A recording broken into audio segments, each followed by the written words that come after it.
it takes me to the second aspect, the subjective aspect. Life is good. What about when you're poor? What about when you're sick? What about when you feel preyed upon? What about when you're abused?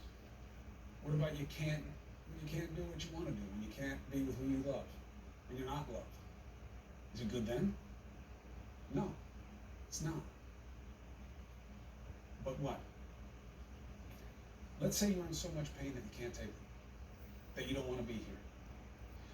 We are in a culture that doesn't deal with that pain as if it had purpose.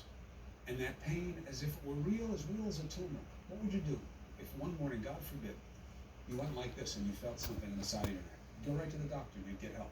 We don't do that when the pain is inside and the tumor is unseen. We should. The second part of the answer is that life is still good because you say it is. Your perspective on trouble and problems is everything. It doesn't mean that they're not real. It doesn't mean that the obstacle's not there. It doesn't mean that the challenge isn't there. But what are you going to do with it? We don't quit, human beings. Sometimes, of course, people succumb. It's not a judgment. But I've learned that life is what you make it. If you're fortunate, and you create your own fortune, if you decide to see things in your life the way Justin, the teenager that you met tonight, did.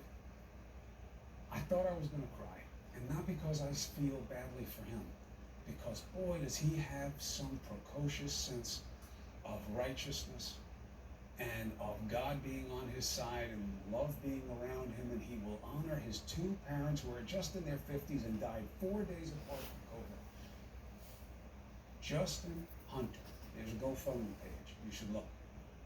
He didn't break my heart. He filled my heart. I almost cried because of the sense of joy and understanding that you can have perspective on such abject and obvious pain, because it's what you decide to make with it. Every challenge is real. It's not a judgment. But I have learned that life is good either because it is, and thank God for you and be blessed, or because it is what you decide to make it. It's not easy, but I know it's true. We'll be right back.